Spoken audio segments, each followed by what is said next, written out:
Hi guys, welcome back to my channel. I hope you guys have had a lovely week and have a beautiful start to your new week coming. Today we are going to be talking about my life since pregnancy, having a baby, being a mum and juggling being a wife as well. We're going to keep it short and sweet. I've got some topics here that I'm going to touch on and hopefully you guys relate. Hopefully you guys will feel a little bit more comfort knowing that you're not alone. Because one thing I can say is I've learnt that motherhood, marriage, and pregnancy can be the top three topics to be very, and if not the most loneliest. Okay, so let's jump right into the video. This might help the glare in my glasses, by the way, so we'll keep this. So, right, the first topic is taken to pregnancy and how I found it. How did I find pregnancy? For me, pregnancy was absolutely amazing. The first half, from about from the beginning till about 6 months, was absolutely radiant. It was something that I wanted. I wanted to become a mum, but there was all the stresses of what if, can I, comparing to the people that you didn't want to be in life. What if I become like him or her, or more in the parental manner, just not wanting to shadow what you was raised like, basically. I was so overjoyed finding out that I was pregnant. I will make a whole nother video on that. There are so many clips that just really touch me. The moment that I surprised my wife and told my wife I was pregnant, I was in tears of joy. Like, I was literally like a human well. Like, oh my god, it's happened. We've done it. Like, oh my god, yes. It was the most amazing feeling, second or even like conjoined to getting married. Like, those two feelings are feelings that I've never ever felt in my life before. That really shook me, that made me nervous, made me well up, made me feel sick, like sick to the core, just because I think it's more of the fear of the unknown. We've got baby boy here with us. Motherhood, that is motherhood. We're trying to keep him quiet at the moment with his bottle, because my son likes to cause a ruckus. Okay, it sounds like a live band anytime my son is awake. Okay, not because anything is wrong, not because he needs anything. My son has absolutely more than he needs. Just because he likes to growl and shout at everyone, and I really do not understand where he gets that from. Don't you? You like to shout at everyone, don't you? He has this thing where if his farm animals don't don't give him a kiss, he'll shout at them and get really upset and start crying. Won't you? Excuse me. Hello. Excuse me. Won't you? You'll shout at Ducky. You will. So finding out I was pregnant was absolutely amazing. Being able to have my wife there. I know that some people are not fortunate enough to have a partner. I'm so fortunate and thankful that I did have a partner to help me through the whole 9 yards, because when I tell you, it was hard, but it was hard more in a mental health way, and not in a bad mental health. It was more the loneliness that really crippled me at times. You know, friends, family, like when they say certain friends will kind of really leave you, and certain families, they say, what do they say? Like in times of celebration, you'll really learn who is there for you and who isn't there for you. And I really learned who who was and who wasn't. Like in terms of like friendships and stuff like that, I found that certain friends would just message to be inner. Like, I haven't spoken to you for about 6 weeks. You said you was going to be there. Now all of a sudden you're popping up to ask me what I'm having. Like, we made sure as a partnership that we wasn't going to tell our family or friends until a certain time. We didn't want anyone to know what sex we was having, because we just wanted the surprise. We wanted the surprise element.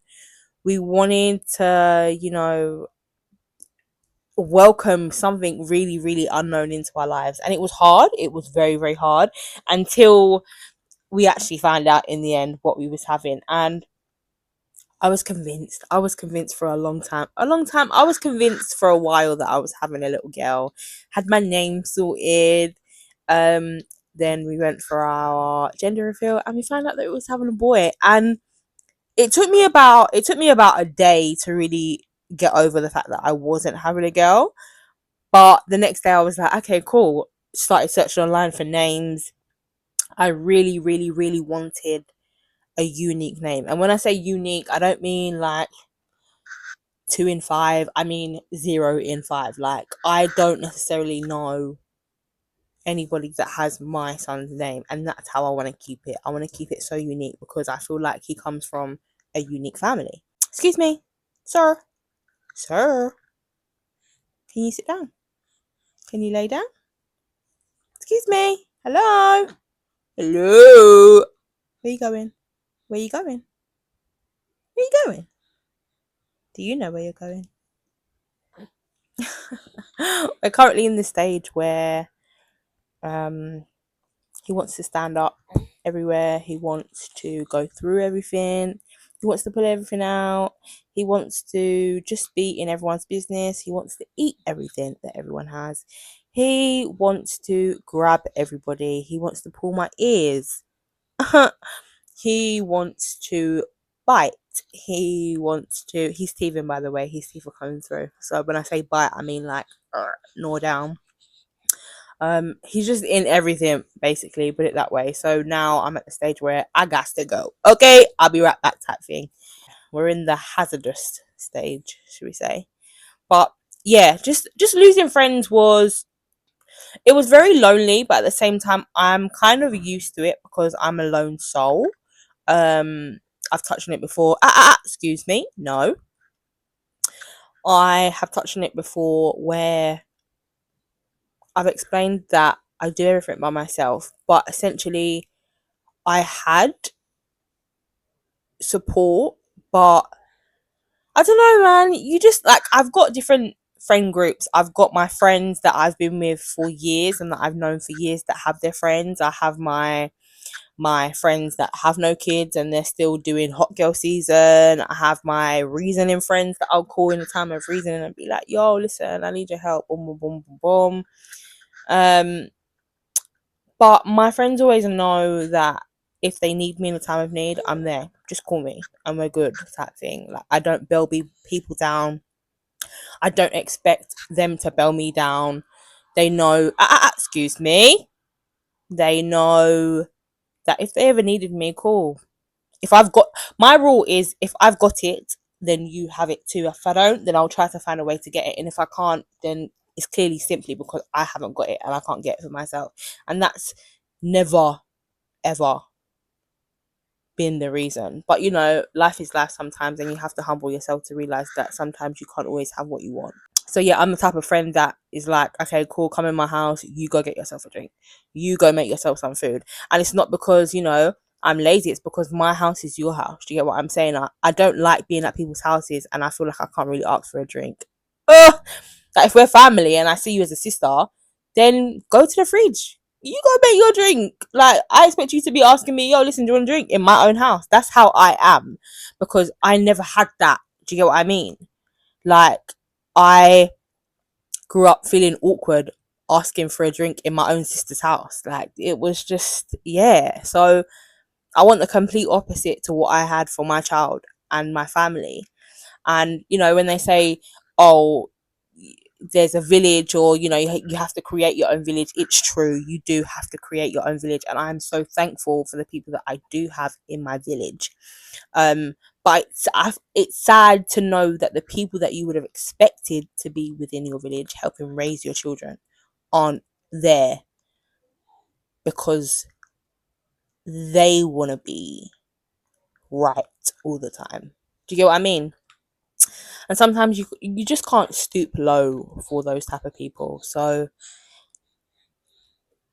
if I'm going to go by the rule that you are going to make it a priority that my child knows you, I'm not going to make it a priority that I make sure that my child knows you. I don't business. Like, I don't business. We're not doing that at all. Excuse me. Hello? Sir? Sir? Hello? Hi. Hi, my gorgeous. One thing that I can really say from the pit of my heart is one thing that I didn't think would happen, because I never initially wanted to be a mum. I never wanted kids until miraculously I got married, and here we are, married, baby, you know. One thing I can take away from this is to really understand. No, don't, because I'm gonna cry. Oh God, I'm gonna cry. No, stop. Hey, oh my gosh, one thing I can really take away from this is understanding what love is. Like, really dissecting what love is. Like, I really love my child, and what mother doesn't love her child? I know there is a percentage out there that don't love their children, and that's really sad. But when I tell you, like, I love my child, like, I love my child. I wake up in the morning and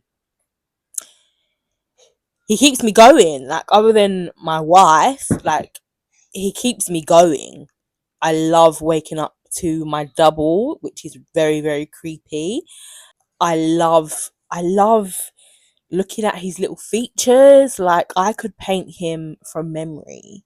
I could paint his hairs from his toes. I could paint the creases in his armpit. Like, I I pay so much attention to my child, and it just fills me with joy knowing that I know it's trauma. Like, it's trauma. I love the fact that I know my child so much more than how my parents knew me, and that's what helps. Like, it helps me wake up every day knowing that I have someone to love and to pour into. And I say this again, other than my wife and other than myself, like, motherhood's been so amazing to me. Apart from the hard trials, it's been so far so amazing.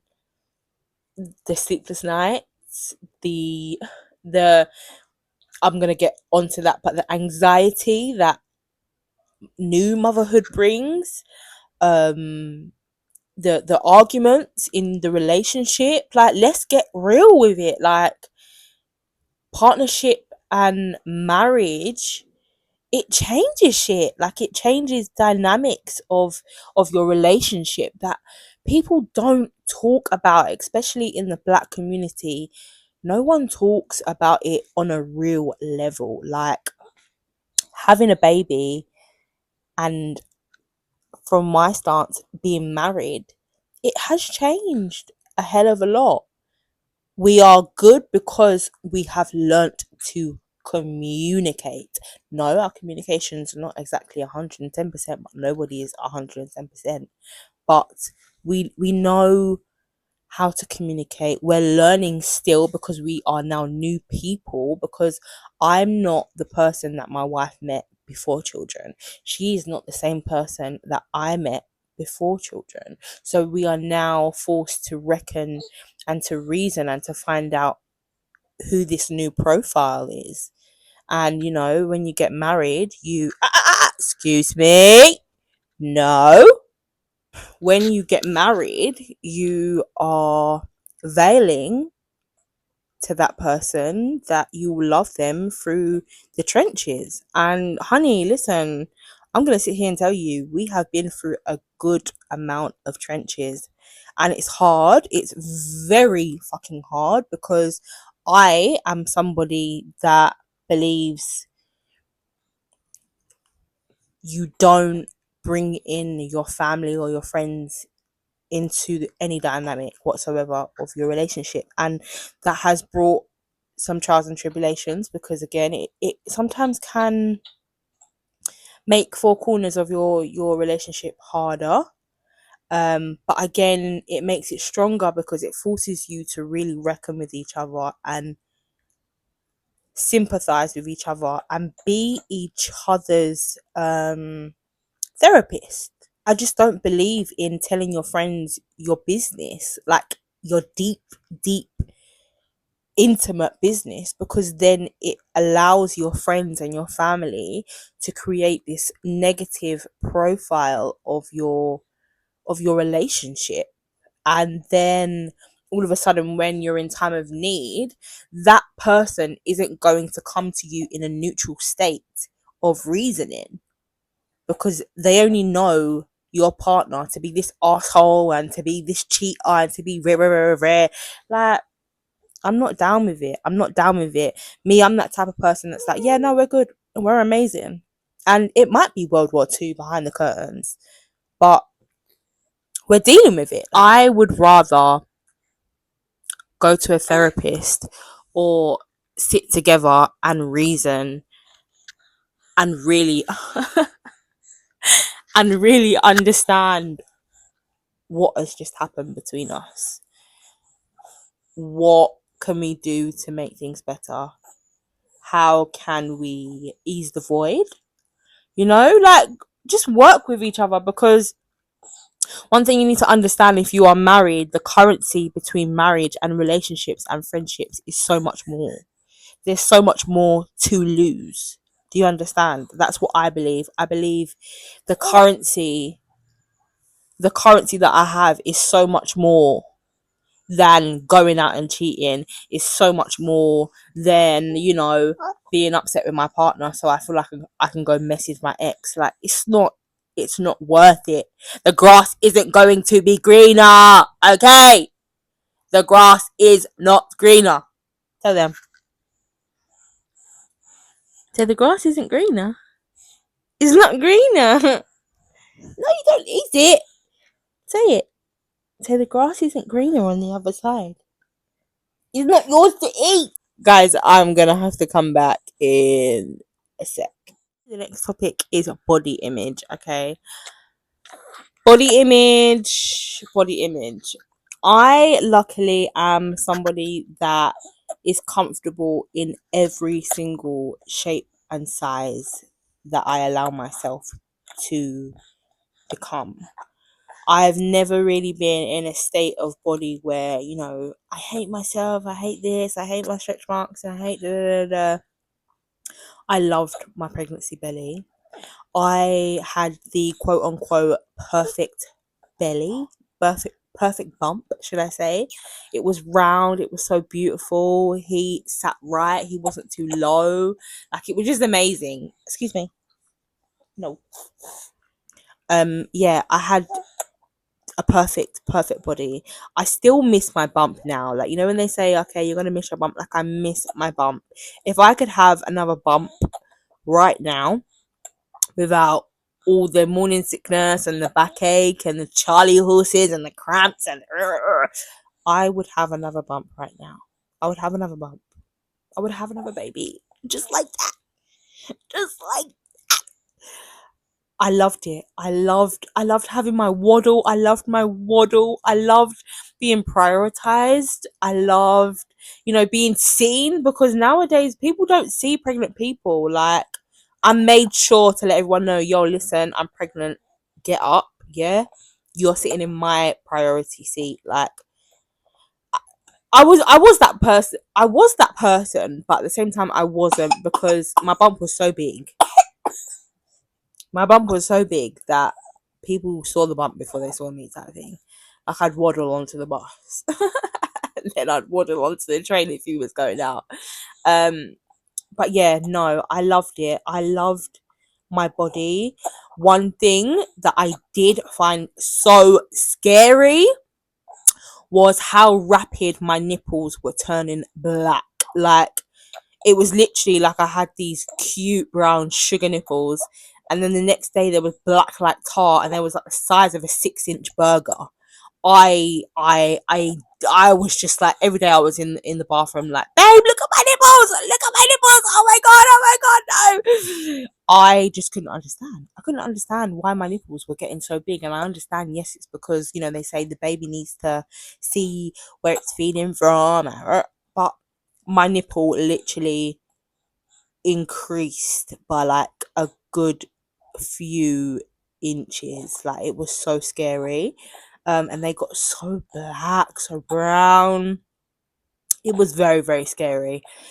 But lucky enough, now I've stopped breastfeeding. I stopped breastfeeding at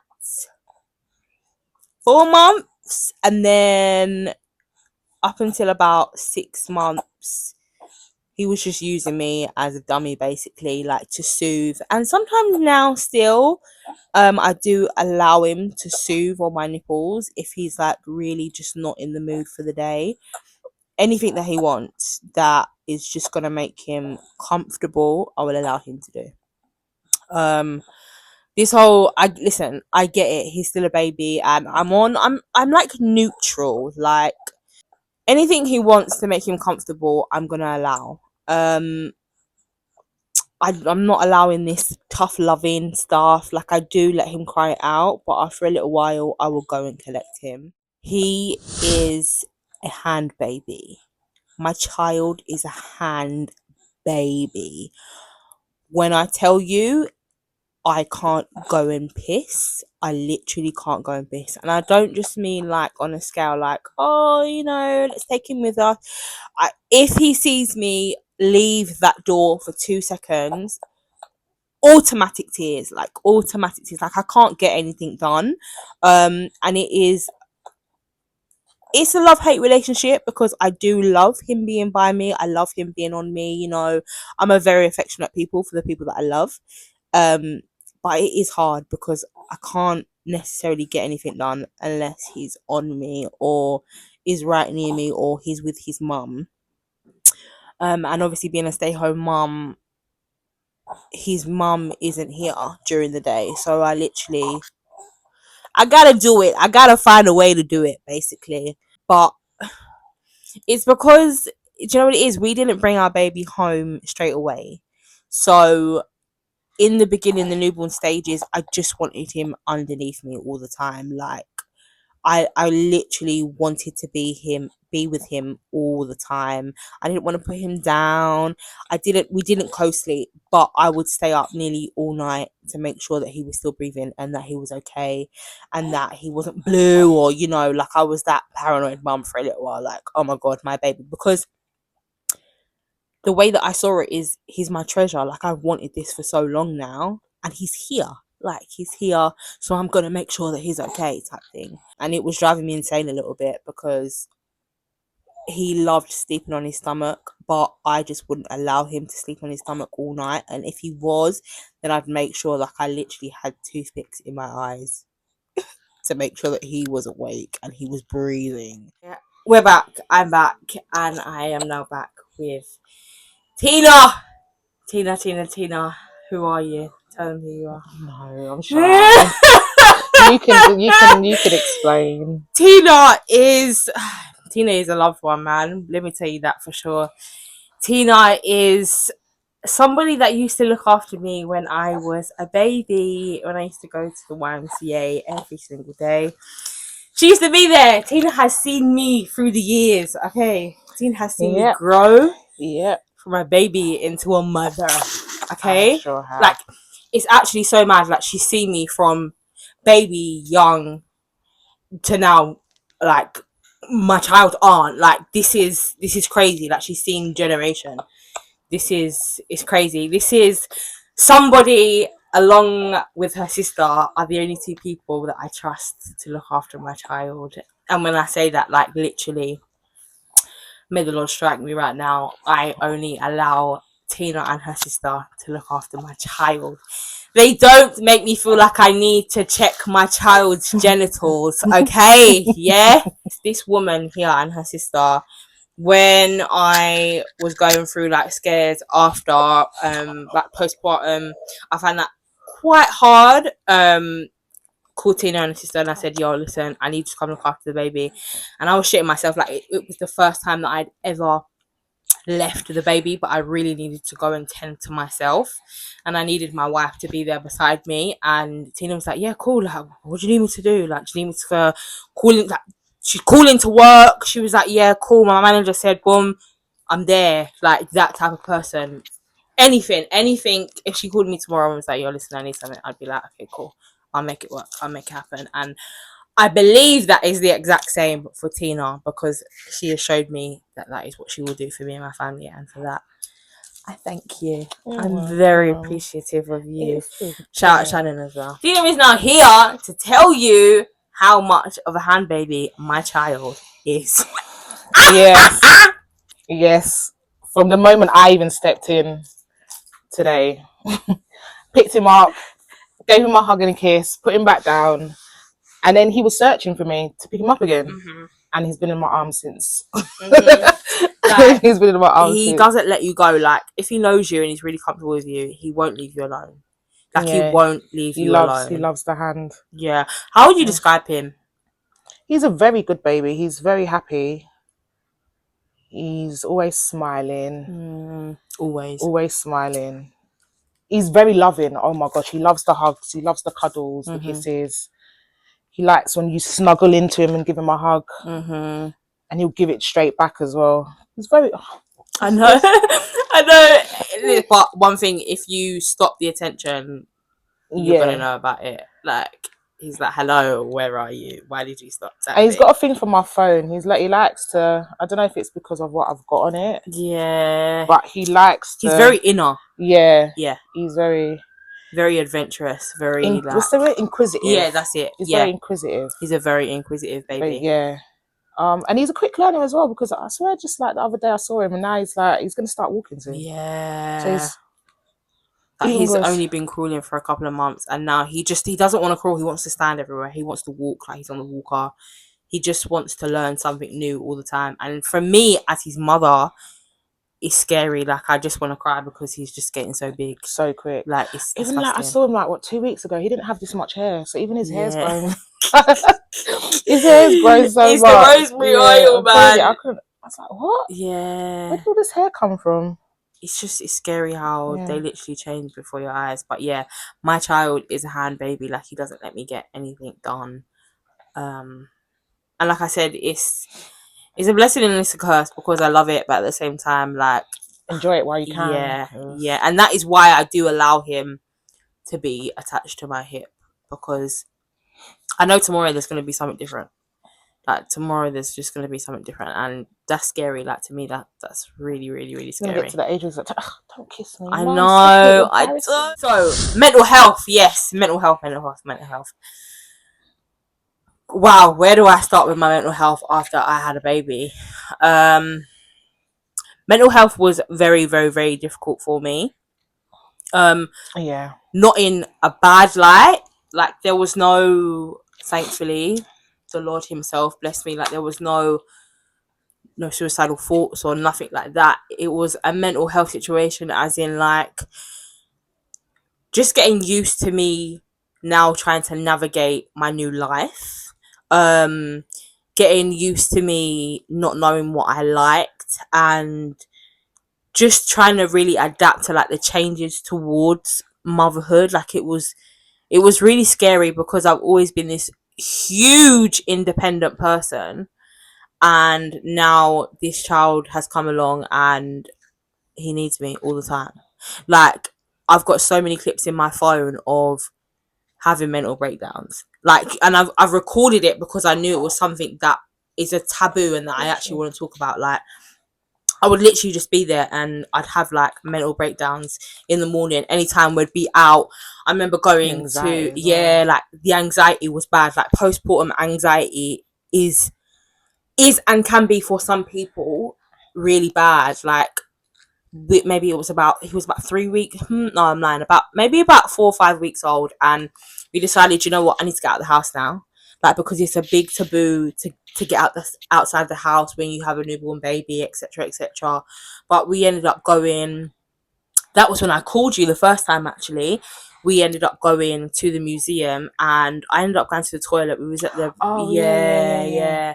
It was really, really bad. Went to the toilet and all of a sudden I was like, no, I feel dizzy. Like, I feel really, really dizzy. Like, really dizzy, really sick, just quenched. And you know, when you've got that, what do they call it? That doom, impending doom or something like that. Like, it literally, it felt like there was just my whole body went red, like loading, like, my feet just felt like there was stone, like it turned to stone. And there was no signal underground because I was in the toilet. We was at the British Museum, and downstairs in the toilets there's no signal, but I was trying to call my wife and I was like, listen, something's not right, something is not right. Called the security guards in the museum, and there was like, how they don't have paramedics. When I tell you, my world started spinning, my heart started, it felt like it was collapsing in my chest. Like, I felt sick. I couldn't breathe. Like, it felt like my lungs were collapsing. Like, I really couldn't breathe. I had to call an ambulance to the museum, and it was just really bad. Like, anxiety after the baby really, really got me. My wife, shout out to my wife, like, she had done so much in that time to try and help me get through this, but there's only so much you can do as a partner, because essentially nobody's living your life. Do you get what I'm saying? There's only so much I could tell my partner, listen, I need you to do this, I need help with this, I need blah, blah, blah, blah, and she would cater to that. But you're teething, aren't you? It's hard, man. Mental health after having a baby is hard, just because you need to try and adapt to who you now are.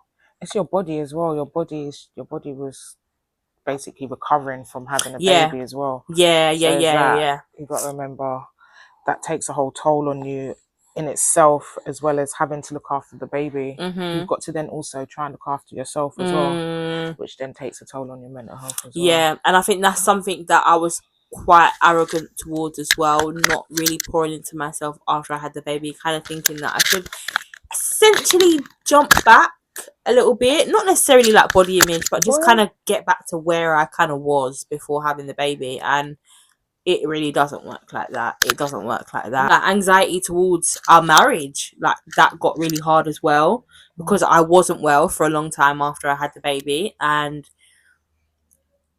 you know, dynamics within relationships after you have baby, it does change. Like, the baby can either pull you together or really allow you to become lodgers underneath one roof. And it got hard. This boy is fighting me because he wants the mic. He's fighting me. You are, Papa, and he's going to no, yes. No, he's teething. My baby, my baby. And he's such a happy boy. Look at him. He's always smiling. Like, he's always smiling. Where was I? What was I saying? Oh yeah, cool. So, like, marriage and relationships, like, you really need to console each other in this time. Like, there'd be times where my wife, bless her, so she only had 2 weeks paternity leave at work. So after 2 weeks, she had to go back. But lucky enough, she was able to take another 2 weeks off. And I remember just having really bad anxiety when she left to go back to work. Like, I feel like I'm gonna cry. Like, she left to go to work and I was just begging her not to leave. I was literally begging her not to leave, because I was so nervous of what if something happens and she's not here in time, or like am I gonna be okay? It wasn't looking after a baby, because I've grown and I've raised a lot of children, but when you have your own, there's this fright of, oh my god, like, am I gonna be okay? Is the baby gonna be okay? Like, having that support within the time that she was off from work was amazing, and then trying to find the balance of doing everything yourself is just hard, especially trying to rear yourself in that time, and not having family or friends. Like Christina, I only allow Christina to come in after a few months because I was living such a private bubble. I didn't have no family. I didn't have a mom. I didn't have a dad. I didn't have siblings or anything like that. So like, it was hard. Like, it was hard. There was no village for a while.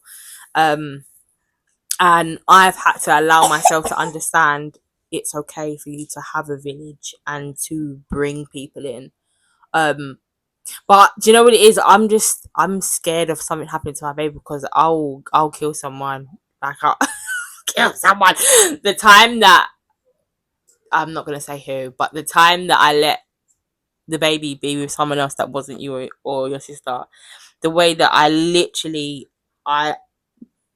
I dissected this baby and checked every single part of this baby to make sure that he was okay. Yeah, like, just the thought, because it happens, like, real shit. Like, I know that you're not, but you could be a child molester. I get it. Do you get what I mean? Like, I know she's not, but it happens. It's real shit. Like, it's real shit, and I don't know what I would do if I found a bruise on my child that wasn't from within his vicinity, or I didn't know why or where it was from. Like, I just go mad. Like, when Tina has the baby, if something has happened to the baby, the first thing she'll do is, oh, listen, Tam, this happened to the baby, this is how he got it, or, he's not well, I gave him XYZ. Like, I don't have to ask. Do you get what I mean? She'll message me, or she'll be like, okay, cool, he's had this, da, da, da, da, da, blah, blah, blah. Like, I feel comfortable coming home knowing that Tina has bathed my child. I wouldn't allow someone else to bath my child or anything like that. Like, it's not giving. Okay, it's not. Yeah, it's just not that, is it, Papa? It's not that. No, it's not that. Women, please, please, please, please, please, please, invest in yourself after you have a baby. Make sure that you have at least 2 hours to yourself during the day after you have a baby, because we literally get so wrapped up with the baby and being a mom and trying to be so accustomed with and for the baby that you just forget about yourself. Do you have any questions that you want to ask me, knowing me and for who I am? I don't know. I think I've asked you all the questions I needed to ask you when I first saw you, like after you gave birth. Yeah, I've got all the questions because I haven't had any kids myself yet. I'm still waiting. but she will, and I'll be right there. Yeah, don't worry. I've got all my babysitters in tow. I've got all my babysitters waiting. Yeah, listen, I'm gonna be right there. Yeah, I've okay. got all my babysitters ready. How Bugsy being in the room? How Bugsy being in the room? Bugsy. Like when I Bugsy being there when you deliver your baby.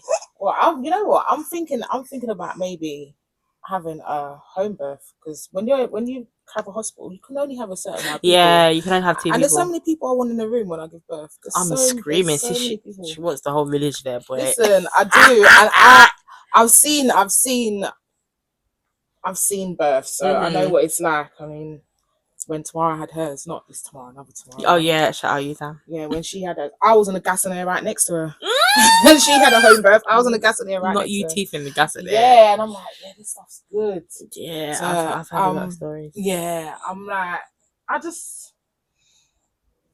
think there is any questions I've got to ask you. No. There's no questions. I mean, for me, it's weird seeing you as a mom. I think because I was that unruly little child. She was such little shit. I'm telling you, she was hard work, and she knew she had an answer for everything. Especially when she was like, I'd say probably about 10, 11. Oh, there's so many times I wanted to smack her down, and I couldn't. Because I wasn't like you. I wanted to.